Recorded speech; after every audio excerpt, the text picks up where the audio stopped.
Now, The Hunt Palmer Show. Yes! I feel like I've been waiting for this my entire life. You're listening to The Hunt Palmer Show on 104.5 ESPN Baton Rouge. Jolly good fun. Jolly good. Locking down the middle of the day. America's favorite daytime fun show. Live from the Mercedes-Benz of Baton Rouge studio. This is Hunt Palmer.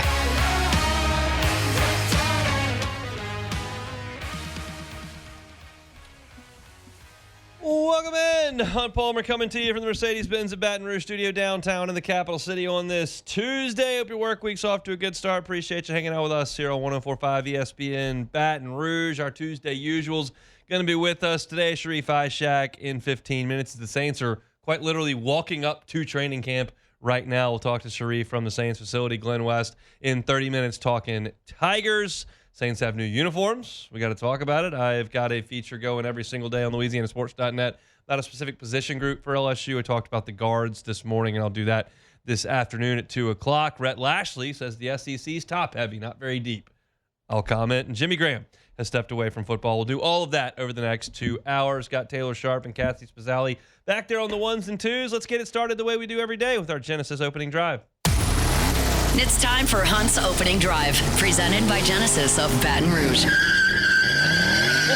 We'll start with LSU football today as we get to Sharief on Saints coming up here in the next segment. Blake Baker, LSU defensive coordinator, was with the guys on OTB this morning with Jake and Matt, and I thought I had some interesting things to say. One of them I found particularly interesting because we talked to Brian Kelly at SEC Media Days, and he has spoken very, very openly about LSU's focus on the season opener. And to a degree, from our perspective, on the outside, not from the inside, on the outside, that's kind of hollow talk. Like, oh, you're more focused on this game, so you weren't that focused on USC, or you weren't focused at all on Florida State, or like, what does that mean you're more focused on this one, or you're making it more of a goal? And Brian Kelly has said outwardly, he's like, I'm not going to get you too deep into the weeds, but I'm just going to let you know that like we've got an internal goal here. And the players talked about it, and we've certainly highlighted it as the media, and we heard from him multiple times in multiple different rooms last week in Atlanta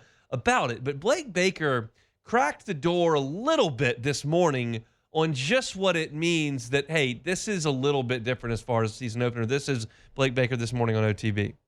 The definition of insanity is doing the same thing over and over and expecting a different result, right? And I think that's the coolest thing about Coach Kelly, man. He's always learning. He's always adapting. I think he does it year to year based off the opponent. Also, who is on our current roster. And I think we have a very mature roster that can handle, us. Some when you have a young team, sometimes you can build it up too much, right? And so I think he does a fantastic job with that. But I'm excited about it. I know we're doing some things differently in fall camp, and we haven't gotten necessarily into the nuts and bolts of what those things are going to be. But, again, I think it's just created a little more sense of urgency with our guys, too. And I'll add to that because you don't want to play a minute and a half, 2 minute soundbite here on the radio show. So that was the gist of it. But he also included in that bite a little bit later that, we had our spring practice, and then we came back and worked for a week. And in that last week of spring practice, we did Clemson install. Like, he said that on the record. And I don't know. I can't speak to the end of Brian Kelly's first few springs here. And I don't know if they talked about Florida State then or if they talked about USC then. I don't know. But it feels like that was a little bit different. Now, how much help can you do over 3 or 4 practices in April when you're talking about a game that's going to be played at the end of August, early September? I don't know that either. But that cracks the door and shows me a little bit more than just simply, yeah, we're focused. I would put 2 bites together. That one from Blake Baker and then Brian Kelly, who said at Media Days that we haven't necessarily worried about the depth chart in the spring. We've worried about that in the fall. We're going to get more closer to that in the spring so that when we get to the fall, we know who we're preparing. So to me, these are the 2 things that I would suggest are Clemson-centric for what LSU's doing that are different from what they've done the last few openers. 1, give a little bit of time to that opponent in the spring. And 2, get to your depth chart more quickly at the very beginning of camp. You don't need to have a 3-week position battle. Cut it down to 5 practices. Okay, this is the guy. Go. I don't know if it's good or bad. I don't know if it's going to work or not. But I do know that Brian Kelly has taken it upon himself since he took this job to change and adapt. It hasn't created championships, but, well, probably should have kept Corey Raymond around. Did it? Well, this defensive staff not really getting it done. Changed it. Well, we weren't going to buy players. It didn't work. Changed it.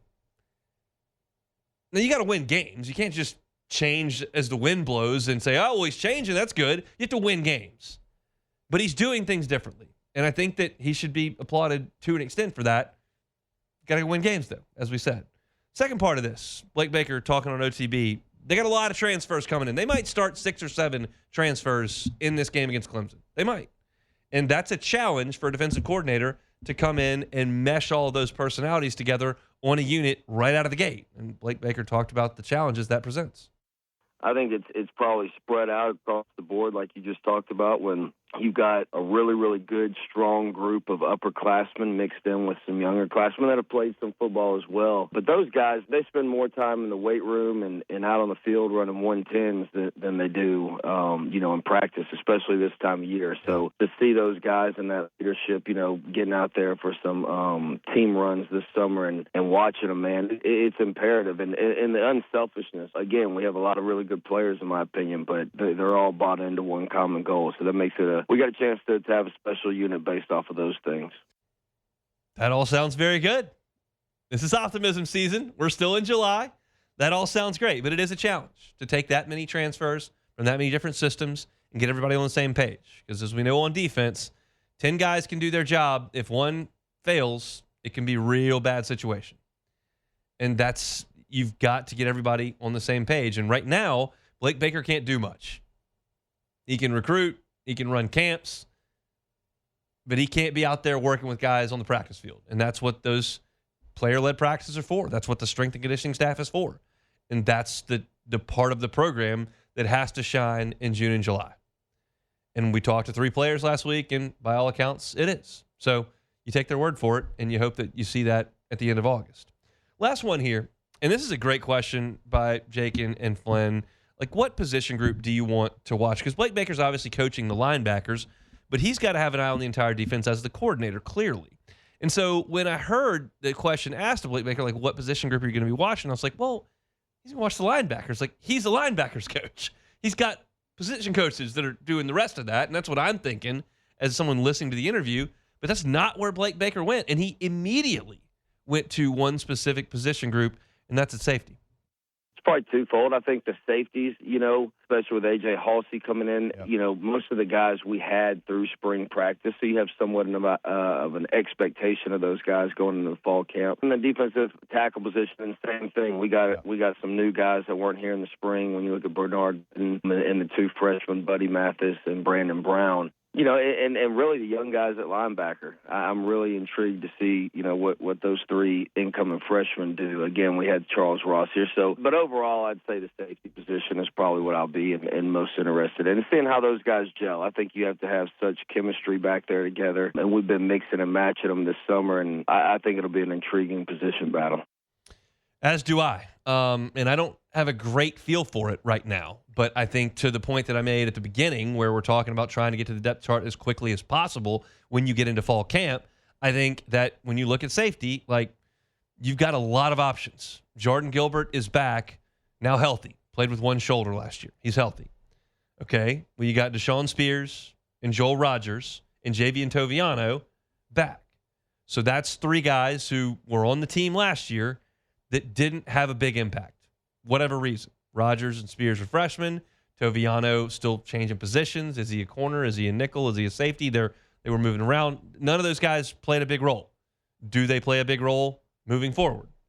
Depends. And then you bring in 2 guys, and I'm not going to count Mansour Delane in this because I think he's a corner right now. I will mention him here and then kind of push it off to the side because I don't think that's where he's going to play. I think he could. But you've got TaMarcus Cooley that you bring in and A.J. Halsey that you bring in who profile safeties. And to me, like if I had to handicap it right now, I'm going to go with Jordan Gilbert and AJ Halsey. Like that's if I had to handicap it. But I realize like I'm leaving Deshaun Spears on the sideline in that scenario. And if I kind of had it, if I could wish it into existence, and the best two men won at that position, but the best two men were AJ Halsey and Deshaun Spears, that's probably preferable to me. But you got a lot of guys. That's like 6 that you can choose from for 2 spots. And you can kick somebody down a nickel or dime, and maybe get 3 of those guys on the field. Just depends on what your corners do and how Corey Raymond wants to handle that. But it is a very, very interesting spot. And when the head coach comes to the podium multiple times over the course of a season and says, we have to play better at safety, like you get the picture. That's a very kind way to say it in front of a microphone in a composed manner, maybe wearing a sport coat. Probably not as kind in the film room and on the practice field when you're letting Nicholls State and South Carolina and Ole Miss rip off 60-yard touchdown runs. Not great. So they got to play better. And it was interesting to me that, yes, Blake Baker did tap dance around the whole defense, which is his role, but he started at safety and he finished at safety and called safeties by name with A.J. Halsey coming in, who, by the way, wasn't at spring ball. So it's a unit that's got to play better. Brian Kelly said in Atlanta, like, we have to play better defense to win a national championship. That can't be any clearer. It is what it is. They've got to be better on that group, and Blake Baker has a lot of confidence in that building.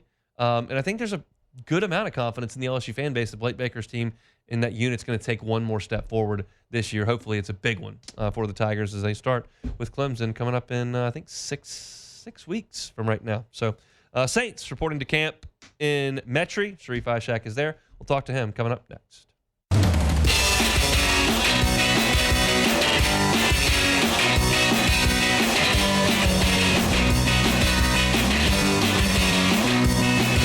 You're listening to The Hunt Palmer Show on 104.5 ESPN, Baton Rouge.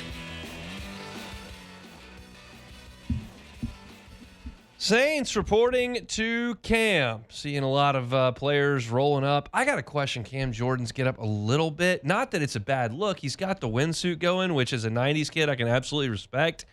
It's like 100 degrees outside, and we're going in a windsuit. Like it's just not seasonal. It's a lot, but Cam can pretty much do whatever he wants in New Orleans. He's been there a long time. Speaking of being there a long time, Sharief Ishaq, WDSU, covering the Saints. Nolan Native joins us now on the Tim's Firearms Hotline. The offseason's over, Sharief. Are you excited about that?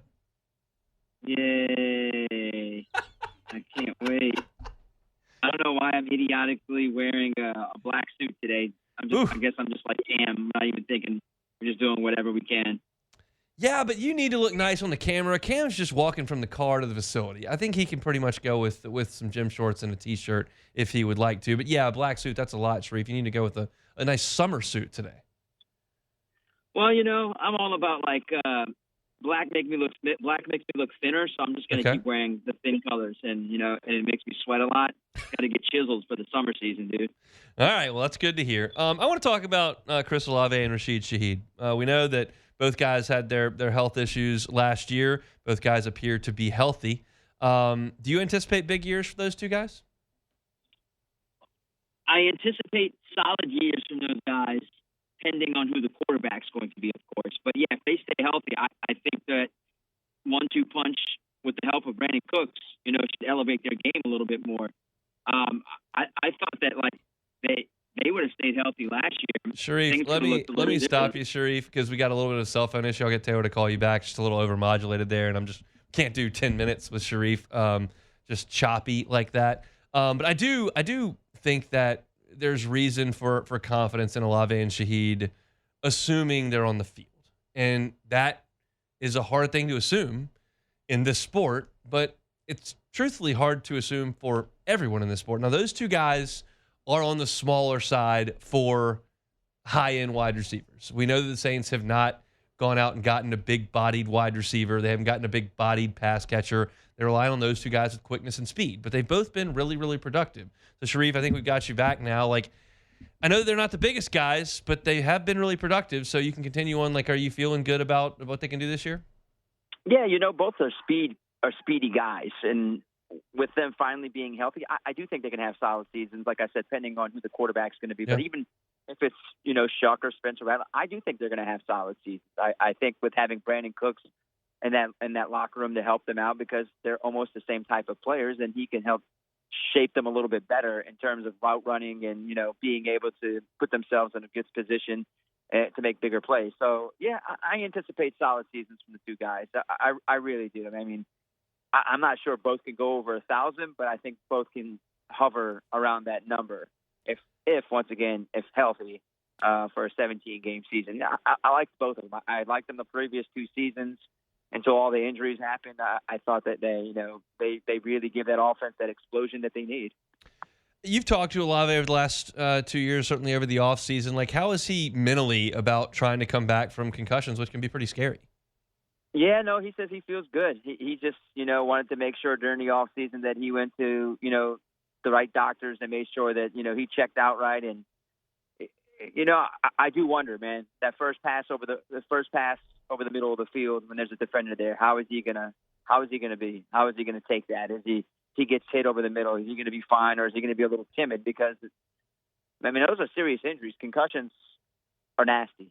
And, you don't want to get concussed again, because I feel like another bad concussion in his career could possibly be over. So, but just talking to him, he seems good. He's ready to go, feels good, put on a little bit of weight, pretty happy. I think a lot of people are happy to have him back and healthy, and that's, a sign that's really good for this offense. They truly need him. They truly need him in a very bad way. They still have him on contract through next season, and then have a decision to make after next season. But I think that, I think he's going to, have that season to where he earns a nice contract. When Rashid Shaheed showed up, he was a speed burner. Just run down. Derek Carr famously just run, and he hit him for the game-clinching pass down the left sideline. But I felt like last year he kind of evolved into a more complete receiver because he had to be. They don't have anybody else. What do you think about how well he's evolved as a total receiver in his time in New Orleans? Yeah, punt returner. Being a speed receiver, being a possession receiver, I think he's evolved in that. It's just unfortunate that punt return that he scored a touchdown against the Buccaneers essentially was his last play. He hurt his knee, and I think that he was taking steps in the right direction, which you saw in training camp under new receivers coach Doug Williams. So Dub had him getting into that right mind frame, and I think it carried over into the regular season, and I think that continues. I really do think that he will continue to evolve and develop in terms of the skills and the position he's going to play. We'll try one more time with Sharief, because we still have some time, and I want to talk about with the players getting there and kind of the vibes in camp. We had the signal that was good, and then it kind of chopped up once again. So we'll try Sharief one more time, because the Saints, if you're unaware and you're still in the midst of your summer routine and summer vacation and all that kind of stuff, they are arriving at the facility today, and they'll be on the field tomorrow. So and apparently vibes are pretty good over there. We've talked a lot and extensively about what the rest of the football world thinks about what New Orleans is going to be this year. That doesn't matter today.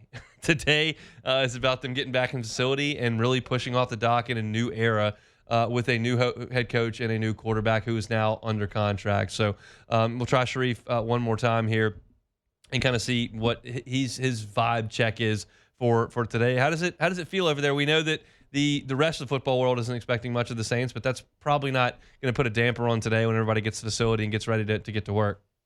Is this a sign to come, Hunt? If you cannot hear me and I'm chopping up, are we going to get another 5-12 season? I'll have to contact your cell phone provider, but see what you think.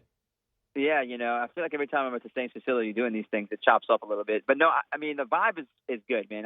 Like I said, throughout the entire offseason with Kellen Moore and a new staff, I think that everyone seems relaxed, a breath of fresh air. I think everyone's calm, composed, they're cool. I think that, they're ready to see where this offensive-minded, innovative young head coach and his staff can lead them, and having Brandon Staley, a proven head coach who's, a good defensive-minded coach. So I think the vibes are good, but I just don't know if that's going to translate to win-loss for them this year. I say down the line it will work, but maybe not this year.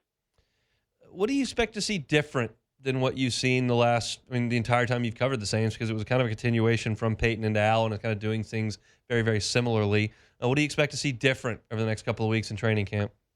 You're going to see the pace of play. I think you're going to see the things move quicker. You saw a lot of it during the offseason, Hunt, and I think you're going to see, the practices move quick, plays move quicker. We didn't see a lot of that under Dennis. So I think you're going to see, hey, let's get it going. Let's move. Let's get in a lot of plays. Let's see a lot of players. We're going to develop some young guys. I think you're going to see a lot of that. You're going to see a lot of the things that you did not see under Dennis Allen. Maybe you saw under Sean Payton in the early years, but you're going to see something new. You're going to see something innovative. You're going to see something fast and fun. And I think the fans are probably going to like it. I think for the most part, they're behind it right now, and I think they just know it's a process, but they're going to see that over the next, let's just say a month during this training camp. And obviously we know nobody's putting pads on tomorrow. Nobody's, going through 11-on-11 full contact. We got to ease things in. But where will your eyes go the first time you get a look at this team on the practice field? Well, it's obvious. Do I name another position that's not quarterback? All right, let's stick away from quarterback. Okay. How about let's go defensive end. Let's watch what the defensive ends do over the next, few days, or even whenever they get into the pads for the first few padded practices. I want to see how the defensive ends look. I want to see them drop back, because you've seen that a lot throughout this offseason in Staley's defense. I just want to see how that looks. I want to see how Cam and Chase and Carl drop back into coverage whenever the lights really come on with the pads on. So, I'm really interested to see that. And the outside corners, Alontae Taylor and Kool-Aid McKinstry. I'm going to stick with the defense, because I think a lot of people will want to see if they can prove, the naysayers wrong, right. I mean, because they're, there's a lot of question marks. Can Alontae, play the outside? They got to prove him wrong. I mean, look, they struggled. He struggled at times last year. I think Kool-Aid was up and coming at the end of the season, but now we got to put him to test in a 17-game schedule. And can they actually, cover these receivers without committing a lot of penalties? We'll see. Try to stay cool if you can out there, and we'll talk next week after they've had a few practices under their belt. Yep, you'll get a whole week, and I believe you might get me on the first padded practice. I think it's next Tuesday. I have to look at the schedule, but we're getting close. It'll be that Monday or Tuesday. We like that. Enjoy, Sharief. Thanks, man.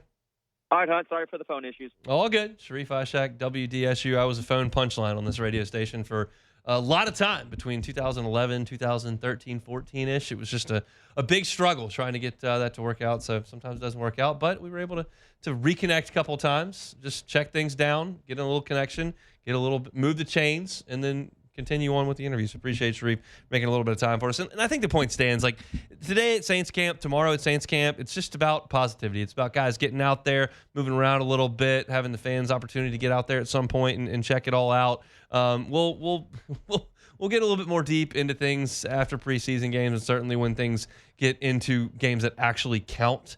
But for right now, no reason to throw a fit. Just go out there and see what the black and gold can do and have some enjoyable vibes as far as the on-the-field stuff goes. There is one off-the-field storyline that I'll get to here in a little bit that's not the best. We'll do that a little bit on later in this hour. When we come back, Glen West talking Tigers. That's next.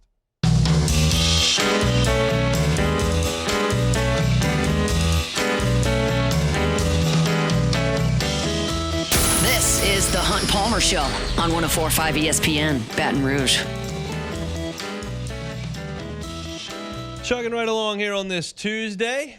Glen West, senior writer at Go 24/7, joins us on Tuesdays, does so now on the Jim's Firearms Hotline. Glenn, how we doing? Doing great, Hunt. How about yourself? Doing quite well. Good to see you in Atlanta, but we didn't have a chance to catch up post MLB draft, so I feel like we need to get a couple of thoughts on that before we transition over to football. Biggest surprise for you with the draft happenings, with LSU's roster and signing class?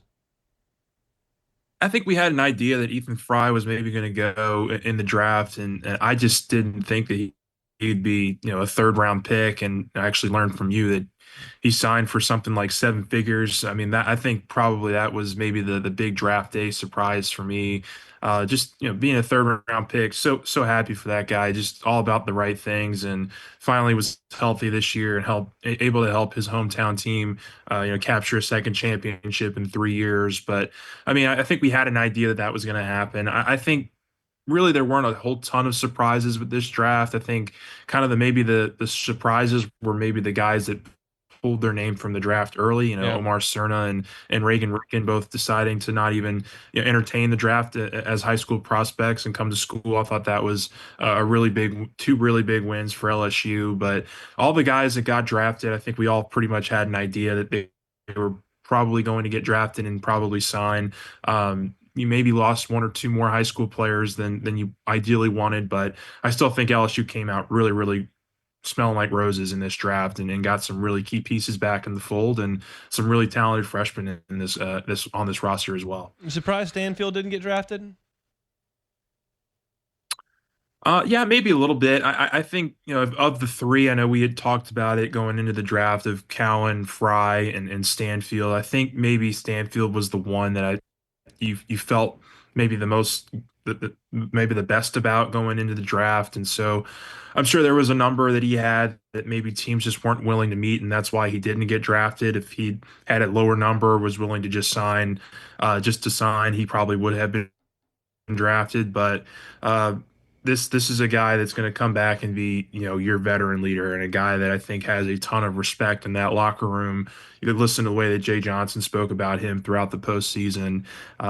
You feel really good about what LSU has coming back in the outfield with him, Brown, and Curiel, spearheading that championship outfield that you just had. And then last one, I mean, how do you feel about the roster now that it feels like it's just about set for the fall? Yeah, I kind of broke down the roster in a couple different pieces last week, and the pitching staff is going to be loaded. I mean, I think the depth and the quality of pitching arms on this staff. You lost some really good talented players and Kate Anderson and Anthony Ianson, but if the year two guys develop the way that I think most of us are hoping or expecting that they do develop, they're going to be, I think, at the catalyst or the core, kind of identity of this team with Kason Evans and Maverick Rizzi, Cooper Williams, William Schmidt. You have obviously Zach Cowan returning, who's a veteran who's started for you in Omaha and has some really good SEC experience now under his belt. And then the arms that they brought in. I mean, Danny Lockenmeyer again is a guy that I just keep hearing really good things about in terms of just how big of a win that was for LSU to get him on board. You finished it off with Cooper Moore, who's a right-handed pitcher from Kansas who has a lot of potential and to be a very valuable weekend piece for LSU, and that didn't even get to the freshman arms they're bringing in with Ricken and with Marcos Paz, who's got a lot of fans in the scouting world. So they are going to be really, really loaded on the pitching staff. I think that's going to be the identity of this team again next year. Not to say that the offense won't be, but I think that if you're choosing between the two, LSU is going to have a lot of teams on their heels next year because of their pitching staff and the quality arms that are here. All right, let's transition over to football. You were there in Atlanta for the LSU day back on Monday, which seems like it was 2 months ago at this point. Did you pick anything up from your time with the players or Brian Kelly? Yeah, I think probably just the concise messaging that they were delivering there on Monday was maybe a little bit more, I guess, aggressive than any other team that I kind of listened to throughout the entirety of the week. I mean, I think that they, very much expect to be a playoff team. I think they very much expect to be among the top teams in the conference competing for a championship in the SEC. And, if those goals are, met, then that probably means that they've had a really good regular season and that they've checked off a lot of the boxes that they haven't yet checked under Brian Kelly. And so I think that they came in with a concise message. I know the 1-0 thing is going around a lot in the post media days, just talking points and discussion. But I do think that this is going to be a group that really focuses in on just being more fundamentally sound. I think they have the talent and the athletes now to match up with pretty much anybody that they play. It's just going to be about, do those talents and does all the pieces they brought in gel together at the right time and are doing the right things. And I think that's going to be what these next 5 or 6 weeks are really going to tell us a lot here in fall camp. As far as Perkins goes, it's a guy that got brought up a good bit back in Atlanta and kind of what the plan for him is. Witt talked about him a bunch. What do you see? That's a kind of a tired storyline, but it still exists. So I guess we still got to talk about it. Yeah, look, I think they're going to move him to that off-ball linebacker role, and I think the real interesting decision or question that I have going into this thing is one, how healthy is he? How much does he trust that knee? I guess coming back into fall camp when he's going to have the pads on, he's going to be back at full activity, and then number two is just what does LSU want to do with that spot? I mean, he's in a very unique position here where he's not going to be on the inside in the box and he's not going to be obviously a corner or a safety. He's going to be kind of that tweener guy. And LSU has some different options there if they want to explore with like a nickel safety. I mean, Tamarcus Cooley is a guy that played a little bit at the line of scrimmage back in the spring at that nickel spot when Perkins was out. He's also played some deep safety. He's an option that maybe LSU could roll out there on some defensive plays, but they're going to want Perkins out there. I think the majority of the time it's just going to be about the balancing act for him and how much of a workload that they're going to want to give him and how they kind of devise or how they scheme around whether or not he's rushing the passer, whether or not he's dropping in coverage or covering tight ends and slot receivers, things of that nature. Like I think there's some things they're going to have to work out here over the next few weeks because they just didn't have him in the spring. And so getting a good look at him in fall camp is going to be really important. And but I think they have options there and they have a lot of ways in which they can work him into this defense and have him be an effective player for them and really help maybe boost his draft stock again after that injury from last year. When we talk about guys coming back from injury, Perkins and Weeks are the first two guys that come up. I've talked about Jordan Gilbert a little bit with the shoulder surgery. I don't feel like a lot of people are talking about Jacoby and Guillory. What are your anticipation for him in the fall and into the season? He'll definitely be in the mix. I think last year you could definitely see LSU was on fumes there towards the end of the season with their interior D-line depth, and they've done a good job of boosting that up, whether it's through internal development with guys like Ahmad Bro and Dominic McKinley, who are expected to take those next steps. And then the two transfer portal adds. I think they brought in Sadir Mitchell back in the winter session, and then Bernard Gooden in the spring session. I think those two guys are going to factor in heavily to what they do on the interior D line, and then Guillory is going to have a spot there too. I think Guillory to me is going to be one of those guys that you ask to go out there and you probably ease him back a little bit more than the others, just because that torn Achilles is a really tough injury to come back from any athlete, much less one that weighs upwards of 290, 300 pounds. So I would imagine that they work him in as part of a rotation, but that he pairs well next to Ahmad Bro. He pairs well next to Bernard Gooden. I think he could be a real run stuffer for this team and obviously a leader too. I mean, this is a guy that we've talked to a ton over the last couple of years and is a very well-respected voice in that locker room. And so I think there's a role for him. I just don't think it's going to be maybe a every down 50, 60 snap kind of guy. He's going to be very much part of a rotation, I think, on that interior D line. Glenn, we appreciate it. Next time when we talk, we'll be just a few hours, just 48 hours away from camp reporting. So we'll do it then. Absolutely. Thanks, Hunt. Appreciate it. Glen West, senior writer at Go 24/7, all your team coverage, recruiting coverage. They got you covered over at Go 24/7. As I'm having these conversations, and I had a dozen, 18 conversations just like the one I just had with Glenn last week in Atlanta. And what I keep going back to is, like, yeah, I'd rather have Glenn Dorsey at defensive tackle. Like, that's preferable. I'd rather have Chad Lavallee at defensive tackle, Kyle Williams at defensive tackle. That's preferable. But if I can also have Dominic McKinley and Ahmad Bro and Jacoby Guillory and Sadir Mitchell and Bernard Gooden, and I can rotate them in, that's also a strength. Again, my preference would be to have the dude. If a lot of dudes, that's good too. And I just mentioned safety at the top of the show. I'd rather have Eric Reed and LaRon Landry back there. I'd rather have Jamal Adams back there.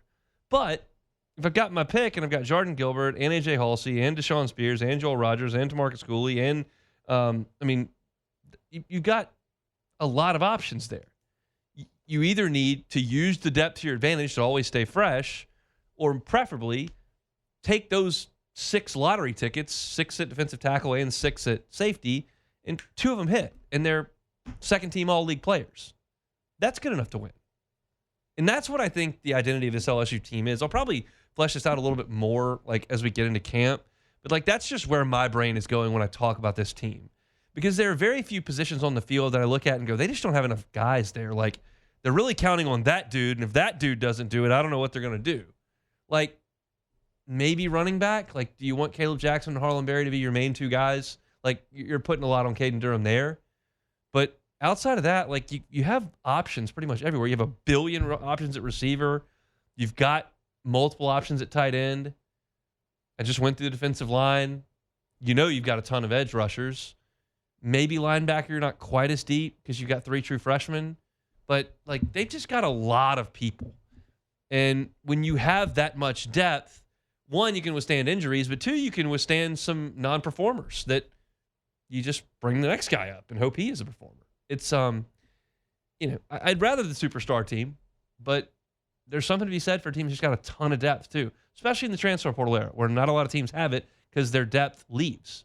LSU added a bunch of depth from the transfer portal. So I think that's a good thing. That's the strength of this team. I think it's the star power when you go to the quarterback. He's a top 3 quarterback in the country by every publication you look at. That's star power, and it's the most important position. That's a big, big deal, obviously. But I think the rest of it's not necessarily a bunch of first-team All-Americans as much as it is, hey, I just got a lot of depth here. And that's a good thing to have. And I think they've done that intentionally. So appreciate you hanging out with us here on this Tuesday. We got a ton to do in the second hour. I want to get to guard at LSU. That's a position I wrote a big feature on LouisianaSports.net earlier today. Rhett Lashley is talking about the SEC being top-heavy and not deep. Brett Bielema has given his thoughts on the playoff, and there's a circular theme that's tying all of these people at the podiums over media days together, and I'll get into that in the second hour. Jimmy Graham has officially stepped away from football after, I think, sailing around the world or something, so we'll talk about that in the second hour as well. Been a fun Tuesday. Stick with us. It's the Hunt Palmer Show. Closing up hour number 1 here on this Tuesday. Hope your work week's off to a good start. I've gotten a reputation here as somebody who just rants and raves about uniforms because that's what you do, and you never like anything. And that's not necessarily true. Like, there have been some things I've really liked, and the Saints unveiled their new helmets back a week ago with the white, and I was like, these are not bad. Like, I like the white helmets. It's going to go with the color rush. I think that's going to work. I like what they've done here. So I don't just uniformly hate all new uniforms. I hate the ones that stink.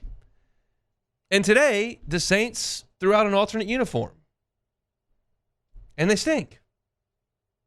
There are significant issues with this new uniform the Saints are throwing out there. Number 1, the golds are not matching here. You've got the color rush gold, and then you've got the traditional helmet gold, and now you're going with gold uniforms, and they look washed out. They don't look like the traditional great Saints gold helmet. This is problem number 1, and it leads into problem number 2. They look like Vanderbilt. I cannot get Vanderbilt out of my head when I look at these Saints uniforms. If you're watching, Cassie's got the picture up. I've got Vanderbilt 2016, which is not something you want to be associated with. And these Saints uniforms, they look almost identical except for Vanderbilt's really ugly pads on the top of the shoulder pads. You don't want to be looking like Vanderbilt. The Saints look like Vanderbilt in these uniforms. And then we've got problem 3, and I've got a prop for this. It's these ridiculous black helmets that have to go. When the Saints came out with the white helmets last week, I thought, oh, we've got the traditional ones, which are great. We've got these white ones, which are good. These dumb black ones they came out with are gone. They're not gone. They're back, and they're with the bad Vanderbilt uniforms. And look at Vanderbilt's helmet. It looks the same. This is a miss. It's a miss every which way. The Saints have significant issues to deal with on the field, in the coaching staff, with their contracts and with the salary cap. All these things need to be ironed out. Uniforms is like 43rd on the list of things they need to worry about, but this is a poor effort. And I don't like it at all. The Saints have some of the best looks in the NFL. The traditional home uniforms that they've worn forever and ever look awesome. The throwbacks look awesome. The color rush looks awesome. These are bad. It's a bad, bad look. These helmets with the 950 mini fleur-de-lis running down the center, it's not working. Go with the awesome helmets. But you can't really go with the awesome helmets with this uniform because the golds aren't going to match. It's a whole thing that just doesn't seem to be coming together. Taylor, do you have any thoughts on these uniforms? Because I'm out. Yeah, they're awful. And we had Nick Underhill on this morning. And Nick's like, take it to a Home Depot and get them to color match. You cannot match the gold under any circumstances whatsoever. They've never been able to do it. Like the gold they had back when Deuce McAllister was here, they tried to do it, didn't match anyways. Like they cannot match the gold. Like it's your color. Where did you get it? Find a way to match it. It's just, again, I'm aware that, especially in this sense, I'm not the target audience. It doesn't really matter. It's just the clothes they're going to wear to the game. But there should be some sort of pride in it. And this is just not a good look. Again, I bet if the Saints put up a poll, I bet if we put up a poll, we're going to put up a poll. We're going to put up a poll from the 104.5 ESPN account, and we'll read off the results 1 hour from now when the show ends. I bet over 80% of the Saints fans like these uniforms because, generally speaking, fans of a team love anything their team ever does. It's like Mississippi State baseball fans trying to convince me they like their team wearing black uniforms and black pants, which looks awful. But it's your team, so you love them no matter what, and you can't separate the two. But I suggest that 80% will like it, but it's bad. It just is. And I'm in charge of such uniform things on this here program, and I'm going to suggest we've got a bad uniform here. Now, on this flip side of things that actually do matter, we've got really significant breaking news here that there's a minute left, and I'm just going to say it. I'm not going to tease it for 5 minutes. It appears, based on what I'm being told, and I got to check this out, Tyrann Mathieu is going to retire from football. He is not going to join the Saints this season. The Saints are reporting to camp right now, and Tyrann has posted that he will retire. So that is going to take a lot more than 1 minute, which we have left in this hour, to react to. It's funny that we get into kind of a humorous segment there, and then Tyrann Mathieu decides he's going to bail and put his cleats down for good. I can't say I'm completely stunned by this, but it is surprising on this day. You would imagine that would have been an announcement that would show up in April or something. So monster story, obviously. One we're going to get to in the second hour, obviously. So we'll lead off with that. If you missed any of the first hour, you can catch it on demand wherever you find your sound. We caught up with the sound that Blake Baker had this morning on OTB and talked a lot about LSU's defense. You can find that on Hunt on LSU. Sharief Ishaq joined us to talk about the Saints at 1:15. Glen West with us at 1:30 talking LSU sports. So if you want any of that on demand, find it wherever you find your sound. Hunt Palmer Show. Talk about Tyrann, talk about Rhett Lashley, talk about guard at LSU as well in the second hour. We'll pause for Sports Center, get you some national headlines, and Louisiana legend is stepping away. We'll do that when we come back on this Tuesday edition of the Hunt Palmer Show.